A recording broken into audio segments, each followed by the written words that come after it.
¿Cómo es posible que vivir rodeado por el mar Mediterráneo en la edad del bronce no dejara casi ninguna huella de pescado en la dieta? Porque a tantos humanos modernos ya no les caben o ni siquiera les salen las muelas del juicio, y que nos revela un paisaje maya sumergido bajo las aguas de un lago volcánico en Guatemala. Bienvenidos a un nuevo vídeo de la Fundación Palarc. Soy JJ Priego y hoy te traigo 10 noticias arqueológicas interesantísimas. Hoy viajaremos desde la sabana de Tanzania, donde unos homininos tempranos pudieron procesar los restos de un elefante prehistórico enorme hace casi 1,8 millones de años, hasta las grandes llanuras de Norteamérica, donde pequeños objetos de hueso sugieren que el azar y el juego ya formaban parte de la vida social hace unos 12.000 años. Veremos que la brea de abedul de los neandertales no solo servía para pegar herramientas, sino que pudo tener propiedades antibacterianas, que unas tortugas de estanque en Alemania abren una ventana inesperada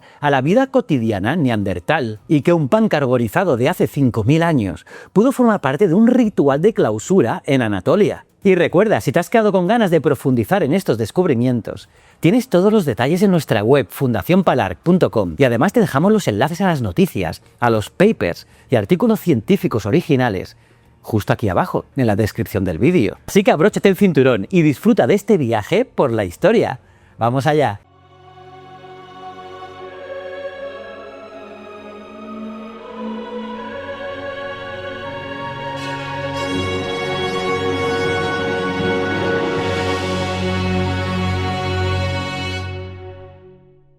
Pues eso, vamos con las noticias. La farmacia oculta de los neandertales. Y si te dijera que hace decenas de miles de años los neandertales ya dominaban procesos químicos complejos en medio del bosque. Sí, prepárate para descubrir su faceta más alucinante.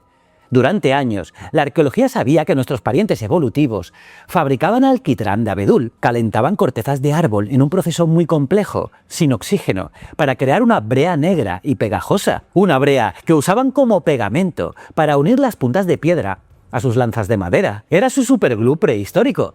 Pero aquí viene el giro fascinante que nos acaba de regalar la ciencia, porque un nuevo estudio experimental sugiere que esa misma brea pudo tener también un valor medicinal. No podemos afirmar que todos los neandertales la usaran conscientemente como una pomada curativa, pero los experimentos de laboratorio muestran algo increíble. Y es que un equipo de científicos ha recreado esta brea usando métodos experimentales compatibles con los reconstruidos para el Paleolítico Medio. Y al ponerla a prueba, la sustancia mostró un efecto antibacteriano moderado frente al Staphylococcus aureus, una bacteria muy relacionada con las infecciones cutáneas. Así que la próxima vez que te pongas una tirita, recuerda esto. Esa misma brea que usaban como adhesivo de armas pudo aportarles también cierta protección antibacteriana. Este hallazgo nos obliga a pensar que la forma en que los neandertales usaban los recursos del bosque no era solo tecnológica, sino quizá también sorprendentemente química y medicinal. Espectacular.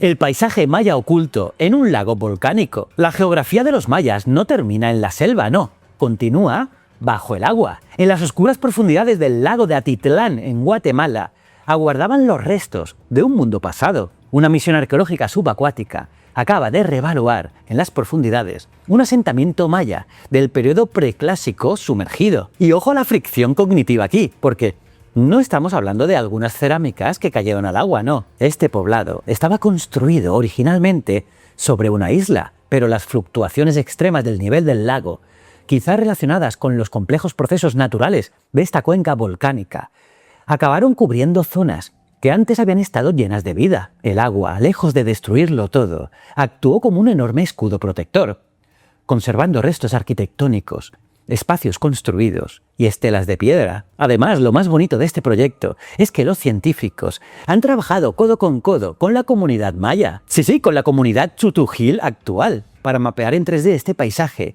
y recuperar la historia de sus ancestros. Así que estamos ante un paisaje maya sumergido, conservado bajo el agua y reinterpretado junto a sus herederos directos. Jugaban al azar hace 12.000 años. ¿Creías que los dados y los juegos de azar se inventaron en los lujosos casinos de Las Vegas o en las antiguas y sofisticadas ciudades de Mesopotamia? Pues te equivocas. Hace unos 12.000 años, al final de la última edad de hielo, grupos de Norteamérica ya estaban usando prototipos de dados de dos caras en los vastos paisajes de las grandes llanuras. Hablamos de milenios antes de que aparecieran los dados más antiguos conocidos en la actual Europa. Sí, fabricaban pequeñas y elaboradas piezas de hueso que funcionaban de forma binaria, como jugar a cara o cruz. Pero aquí viene el giro, porque no estaban haciendo estadística moderna, por supuesto, pero sí estaban usando el azar como una tecnología social muy sofisticada. Usar el juego era una forma brillante de decidir, apostar, negociar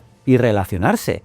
Los investigadores creen que estos juegos pudieron ayudar a romper el hielo, reducir tensiones, facilitar intercambios y crear vínculos entre grupos nómadas que no siempre se conocían. La interacción social a través del juego tiene una profundidad histórica mucho mayor de la que imaginábamos. El pan ritual de 5000 años en Anatolia. ¿Te comerías una tostada olvidada hace 5 milenios? Sí, 5000 años. En el fascinante yacimiento de Kuluoba Oyuk, en Turquía, los arqueólogos acaban de desenterrar un pan carbonizado de la Edad del Bronce, fechado entre el 3200 y el 3000 a.C. Pues bien, al meterlo en el laboratorio, los científicos han revelado una receta sorprendentemente compleja. Y es que resulta que nuestros antepasados no hacían un pan cualquiera. Mezclaban trigo escanda molido con una pequeña cantidad de lentejas. Además, al analizarlo bajo el microscopio, han encontrado huecos de aire en su interior, lo que sugiere fuertemente que la masa fue amasada con ciencia y posiblemente fermentada antes de carbonizarse. Pero ojo que este pan no se resolvió en el horno por accidente. Estaba cuidadosamente enterrado bajo una capa de suelo estéril, así que los expertos señalan que este hallazgo funcionó como parte de un gesto ritual muy específico, diseñado para clausurar simbólicamente un edificio que iba a ser abandonado. Usaban la tecnología de los alimentos para crear una ofrenda de abandono espectacular y dejar su huella en la tierra. El gigante de Old Dubai hace 1,8 millones de años. Viajemos a la cuna de la humanidad. En el mítico yacimiento de Old Dubai Gorge, en Tanzania, un nuevo estudio propone una de las evidencias más antiguas de homininos tempranos, procesando los restos de un enorme proboscideo con herramientas de piedra. Es decir, se estaban comiendo un pariente gigante de los elefantes. Y estamos hablando de hace casi 1,8 millones de años. Ponte en situación, pequeños homininos frente a los restos de una bestia de tamaño colosal. Pues bien, los arqueólogos, siendo rigurosos, no saben si cazaron activamente el animal, si accedieron a una carcasa recién muerta en la sabana, o se aprovecharon una oportunidad excepcional. Pero lo importante es el rastro forense. Las marcas de corte y las fracturas de los inmensos huesos sugieren una interacción intensa con un recurso gigantesco, un recurso repleto de carne, de grasa y de nutritiva médula ósea. Acceder a recursos energéticos de este calibre pudo formar parte de la inmensa presión evolutiva que hizo cada vez más importante buscar alimentos de alta calidad. Un hito interesantísimo en la larga historia de nuestro linaje evolutivo. La isla donde la dieta ignoraba el mar. Imagínate vivir en una isla del Mediterráneo. Está rodeado de playas increíbles, calas paradisíacas y aguas cristalinas. Y que el pescado o el marisco apenas dejen una huella detectable en tu dieta habitual. Pues prepárate, porque un minucioso estudio de isótopos sobre restos humanos hallados en una cueva funeraria en Menorca ha revelado un dato asombroso. Su dieta en la transición del bronce final a la edad del hierro era esencialmente terrestre. Por lo tanto, la pregunta es, ¿por qué ignoraban el inmenso buffet libre que les ofrecía el mar? Y es que la química de sus huesos no miente. El modelo alimentario reparte su aporte de proteínas casi a partes iguales entre vacuno, ovejas, cabras y cerdos, con un consumo de recursos marinos completamente insignificante. Pues bien, una interpretación plausible es que la agricultura y la ganadería les ofrecieran una estrategia alimentaria mucho más rentable, estable y socialmente organizada que la inversión técnica, el tiempo y los riesgos que podía exigir la explotación regular de los recursos marinos. ¿Qué pensáis? Las tortugas que no solo eran comida. ¿Por qué un grupo de neandertales con acceso a grandes presas como caballos o ciervos dedicaría tiempo y esfuerzo a capturar pequeñas tortugas de estanque? Ese es el interrogante planteado en el yacimiento de Neumarkt Nord, en Alemania, donde se ha confirmado la explotación de estos reptiles al norte de las grandes cordilleras europeas. Los arqueólogos han encontrado marcas de corte muy específicas y meticulosas en el interior de los caparazones. Como en este mismo yacimiento abundaban los grandes y nutritivos mamíferos, el esfuerzo de capturar tortugas no parece explicarse solo por hambre o por falta de carne. Entonces, ¿por qué lo hacían? Pues bien, una hipótesis científica tremendamente sugerente es que además de consumirlas, pudieron aprovechar estos duros caparazones vacíos como pequeños recipientes o cucharones. Las marcas de corte son compatibles con una limpieza cuidadosa del interior, aunque los propios autores reconocen que esta interpretación sigue abierta al debate, y es que incluso se ha planteado otra idea preciosa, que su captura pudo formar parte de actividades de forrajeo realizadas por los propios niños o jóvenes del grupo, practicando sus habilidades. La prehistoria siempre nos reserva sorpresas increíbles. El cementerio de barcos escondido en Algeciras. ¿Sabías que bajo las aguas del sur de España se esconde un archivo histórico impresionante para la arqueología submarina? Pues sí, un equipo de investigadores de la Universidad de Cádiz, a través del proyecto Heracles, ha estado rastreando el fondo de la bahía de Algeciras y ha dado con unos resultados espectaculares, porque lo que han encontrado no es un simple pecio aislado, sino un auténtico mapa sumergido que nos habla de siglos de navegación, comercio, guerras y naufragios. Y es que, ojo, a través de estas exploraciones recientes han logrado localizar 34 pecios y nada menos que 151 sitios arqueológicos subacuáticos, de los que no se tenía documentación previa. Y ojo también a este dato, porque este inmenso yacimiento submarino abarca una franja temporal larguísima, porque encontramos embarcaciones y restos náuticos de épocas muy distintas, desde la antigüedad hasta la edad contemporánea, abarcando del siglo V a.C. al siglo XX. Esto significa que en el mismo fondo marino conviven restos de hace más de 2000 años, con naves mucho más recientes, demostrando que esta bahía ha sido un punto estratégico y una autopista marítima ininterrumpida a lo largo de nuestra historia. Alucinante.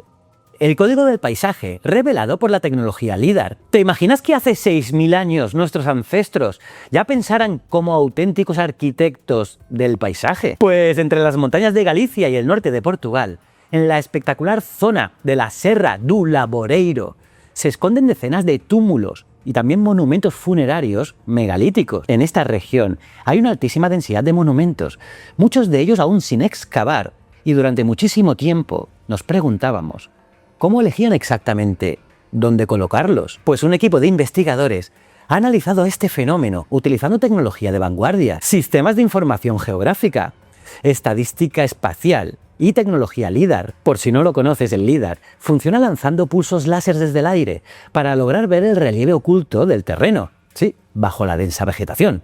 Y eso es alucinante, porque gracias a esto los datos apuntan a que su ubicación responde a patrones de selección del paisaje. Por ejemplo, la altitud aparece como una variable muy persistente a la hora de construir, aunque no actúa sola, porque los datos demuestran que también importan muchísimo la pendiente, las crestas, los afloramientos rocosos, la visibilidad y los corredores naturales del terreno. Al elegir lugares geomorfológicamente significativos, estos monumentos pudieron funcionar como marcadores visibles de memoria y también zonas de tránsito, identidad y ocupación del paisaje, y de esta manera conseguían que la naturaleza y el recuerdo de sus ancestros se fundieran en un solo mapa de piedra. Precioso. Porque ya no nos caben las muelas del juicio. ¿Te han sacado las muelas del juicio y has maldecido a la genética? Bueno, a mí me quitaron 2 hace una semana. Pues agárrate a esta fascinante historia anatómica. Y es que a lo largo de la evolución humana, el cráneo, la cara, la mandíbula, la dieta y el desarrollo dental cambiaron juntos. Y es que nuestra cara se hizo más pequeña, la masticación se volvió menos exigente y el tercer molar quedó atrapado en una especie de conflicto evolutivo. Y es que sigue formándose en muchas personas, pero cada vez hay menos espacio para él, para ese diente. Entonces, ¿por qué la evolución ha reducido el tamaño de nuestra mandíbula, pero sigue intentando encajar en ella el mismo número de dientes? Porque la genética no lo arregla sin más. Pues bien, un estudio reciente confirma una asociación directa. Las personas que ya no desarrollan muelas del juicio presentan mandíbulas y configuraciones faciales más pequeñas. Y es que la biología no funciona como una actualización de software que elimina errores de un día para otro. No funciona así. Modifica estructuras heredadas de forma gradual y a veces incompleta. Los dientes y el cráneo comparten las mismas rutas de desarrollo genético, por lo que suprimir una pieza del sistema afecta a toda la red biológica de nuestra cara. Así que hoy, el dolor de las muelas del juicio es el rastro físico de una anatomía que todavía se está adaptando a nuestra realidad actual. Interesante, ¿verdad? Y hasta aquí las noticias. ¡Qué bien!, ¿no? Y si te ha gustado este vídeo, ya sabes, dale un buen like, suscríbete al canal de la Fundación Palar, que aquí siempre hay noticias que te van a encantar, así que suscríbete y buen like, activa la campanita para no perderte ningún capítulo más de esta aventura arqueológica. Y visita también nuestra web fundacionpalar.com, donde encontrarás artículos, vídeos y proyectos fascinantes sobre arqueología y paleontología en todo el mundo. Te invitamos a que nos acompañes en este apasionante viaje a lo largo de nuestra historia. Nos vemos en el próximo vídeo. Muchísimas gracias.